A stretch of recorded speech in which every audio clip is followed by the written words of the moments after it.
नमस्कार दोस्तों, चलिए बात कर लेते हैं उत्तर प्रदेश के सभी 75 जिलों की आज की ताज़ा बड़ी महत्वपूर्ण खबरों की। उससे पहले वीडियो को लाइक शेयर जरूर करें और साथ ही ये भी बताएं कि आप इस वीडियो को किस जिले, शहर या गांव से देख रहे हैं। संभल में हिंसा की बरसी पर सुरक्षा के कड़े इंतजाम, चप्पे चप्पे पर पुलिस तैनात। अयोध्या में कल होगा ध्वजारोहण, प्रधानमंत्री मोदी के आगमन से पहले सुरक्षा का रिहर्सल। बड़ौत और पश्चिमी यूपी को रेलवे की बड़ी सौगात, आज मिलेगी नई मेमू ट्रेन।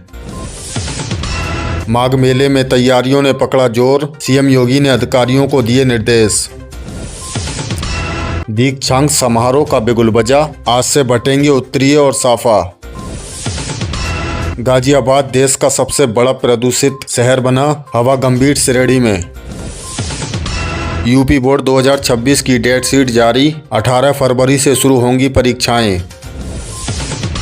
गन्ना किसानों के लिए अच्छी खबर, नई दरों पर भुगतान शुरू। आगरा लखनऊ एक्सप्रेस वे पर सुरक्षा बढ़ी, स्पीड कैमरों की संख्या 2 गुनी हुई। गंगा एक्सप्रेस वे का काम 90% पूरा, दिसंबर में होगा उद्घाटन। जेवर एयरपोर्ट को मिला एविएशन लाइसेंस, दिसंबर से शुरू होंगी उड़ान। पश्चिमी यूपी में कोहरे का कहर, 8 जिलों में येलो अलर्ट जारी। प्रदूषण पर योगी सरकार का Hunter diesel auto ban, Delhi NCR में बड़े प्रदूषण को देखते हुए यूपी सरकार ने बड़ा एक्शन लिया है। आज से नोएडा, गाजियाबाद और पश्चिमी यूपी के एनसीआर वाले जिलों में डीजल और ऑटो पर पूरी तरह से प्रतिबंध लगा दिया गया है। साथ ही जगह जगह एंटी स्मॉग गन तैनात की गई हैं। प्रशासन ने साफ कहा है कि अगर कोई नियम तोड़ता पाया गया तो गाड़ी जब्त कर ली जाएगी। जूनियर एडिट हाई स्कूल शिक्षक भर्ती शुरू, बेरोजगार युवाओं के लिए आज की सबसे बड़ी खुशखबरी। उत्तर प्रदेश के जूनियर एडिट हाई स्कूलों में शिक्षक भर्ती के लिए ऑनलाइन आवेदन करने की प्रक्रिया कल 24 नवंबर से शुरू हो गई है। योग्य उम्मीदवार विभाग की वेबसाइट पर जाकर आवेदन कर सकते हैं। चयन सूची 23 दिसंबर को जारी की जाएगी। यह उन हजारों युवाओं के लिए राहत की खबर है जो लंबे समय से इस भर्ती का इंतजार कर रहे थे। लखनऊ में गीता प्रेरणा उत्सव का आगाज, राजधानी लखनऊ में आज से गीता प्रेरणा उत्सव की शुरुआत हुई है। मुख्यमंत्री योगी आदित्यनाथ ने इसका उद्घाटन करते हुए कहा कि भारत ने ही दुनिया को जियो और जीने दो का संदेश दिया है। उन्होंने युवाओं से गीता के कर्म योग को अपने जीवन में उतारने की अपील की। ये उत्सव अगले 3 दिनों तक चलेगा, जिसमें देश विदेश से विद्वान शामिल हो रहे हैं।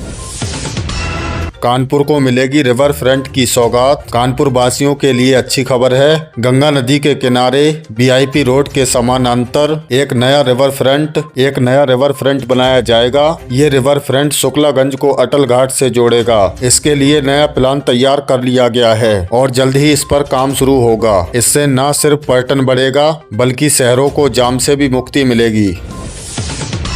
शाहजहांपुर में गूंजी शहनाइयां, 178 जोड़े बंधन में बंधे। शाहजहांपुर में आज खुशियों का माहौल रहा। मुख्यमंत्री सामूहिक विवाह योजना के तहत 178 जोड़ों का विवाह संपन्न कराया गया। कैबिनेट मंत्री सुरेश खन्ना ने नवविवाहित जोड़ों को आशीर्वाद दिया और उन्हें भाग्यशाली बताया। सरकार की तरफ से नवविवाहितों को गृहस्थी का सामान और आर्थिक सहायता भी दी जाएगी। सरकारी जमीन का नक्शा अब ऑनलाइन, यूपी के गाँव में जमीन विवाद खत्म करने के लिए सरकार ने बड़ी पहल की है। अब गांव की सरकारी जमीनों और आबादी का नक्शा ऑनलाइन देखा जा सकेगा। आज से डिजिटल सेवा का विस्तार किया गया है। अब आप घर बैठे अपने खेत और घर का नक्शा देख सकेंगे। इससे पटवारी और तहसीलों के चक्कर लगाने से मुक्ति मिलेगी। ठंड ने पकड़ी रफ्तार, कोहरे की चेतावनी। उत्तर प्रदेश में ठंड ने अब अपनी पकड़ मजबूत कर ली है। मौसम विभाग ने बताया है कि आज सुबह दिल्ली एनसीआर और पश्चिमी यूपी में हल्का कोहरा छाया रहा। आने वाले दिनों में तापमान गिरेगा। बुजुर्गों और बच्चों को सुबह शाम कपड़े पहनने की सलाह दी गई है। 25 नवंबर को यूपी सरकार की छुट्टी, अयोध्या में पीएम मोदी। योगी सरकार ने कल गुरु तेग बहादुर जी के 350वें शहादत दिवस पर सार्वजनिक अवकाश घोषित किया है। कल प्रदेश के सभी सरकारी दफ्तर और स्कूल कॉलेज बंद रहेंगे। इसी के साथ कल अयोध्या में राम मंदिर के शिखर पर धर्म ध्वजारोहण का भव्य कार्यक्रम है, जिसमें प्रधानमंत्री नरेंद्र मोदी शामिल होंगे। पीएम मोदी सुबह करीब 12 बजे शुभ मुहूर्त में ध्वजारोहण करेंगे। अयोध्या पूरी तरह से सज चुकी है। एनसीआर में प्रदूषण का कहर, हापुड़ गाजियाबाद की स्थिति गंभीर। दिल्ली एनसीआर से सटे यूपी के जिलों की हवा बेहद खराब श्रेणी में पहुंच गई है। ताजा रिपोर्ट के मुताबिक हापुड़ उत्तर प्रदेश का सबसे प्रदूषित और देश का दूसरा सबसे प्रदूषित शहर बन गया है, जहां AQI 420 दर्ज किया गया। वहीं गाजियाबाद देश में सबसे ऊपर है, जहां AQI 437 के खतरनाक स्तर पर है। नोएडा में भी AQI 418 दर्ज हुआ है। केंद्रीय प्रदूषण नियंत्रण बोर्ड ने इसे गंभीर श्रेणी में रखा है। प्रशासन अब सख्त कदम उठाने की तैयारी में है। अभिभावकों के लिए खुशखबरी, खाते में आएंगे 1200 रुपए। महंगाई के दौर में अभिभावकों के लिए राहत की खबर है। योगी सरकार जल्द ही प्रसिद्धीय स्कूलों में पढ़ने वाले 7.5 लाख बच्चों के अभिभावकों के बैंक खातों में 1200 रुपए भेजने वाली है। ये फैसला बच्चों की ड्रेस, स्वेटर, जूते, मोजे और स्कूल बैग के लिए दिया जाएगा। सरकारी DBT के जरिए सत्यापन का काम लगभग पूरा कर लिया है। जिन खातों में आधार कार्ड लिंक न होने से दिक्कत थी, उन्हें शिक्षकों ने घर घर जाकर ठीक कराया है। 1 हफ्ते के अंदर ये राशि खातों में पहुंच जाएगी।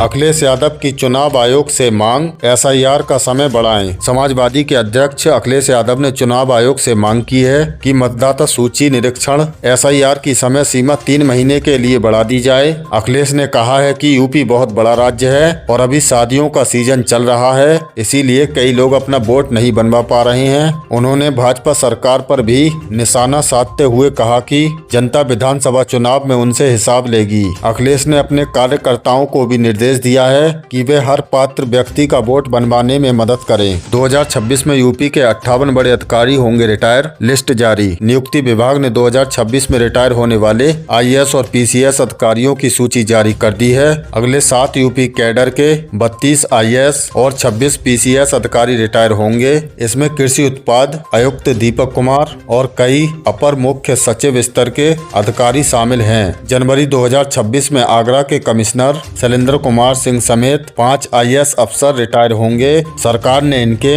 देयकों के भुगतान की प्रक्रिया समय से पूरी करने के निर्देश दिए हैं। तो दोस्तों, ये थी उत्तर प्रदेश की आज की ताजा बड़ी महत्वपूर्ण खबरें। इनमें से आपको कौन सी खबर सबसे ज्यादा महत्वपूर्ण लगी, कमेंट में जरूर बताएं। वीडियो अच्छी लगी तो वीडियो को लाइक कर दें और चैनल पर नए तो प्लीज चैनल को सब्सक्राइब कर लें। हमारे इस चैनल पर आपको उत्तर प्रदेश से जुड़ी सभी ताजा अपडेट मिलती रहेंगी। मिलते हैं अगली वीडियो में नई खबरों के साथ, तब तक के लिए धन्यवाद।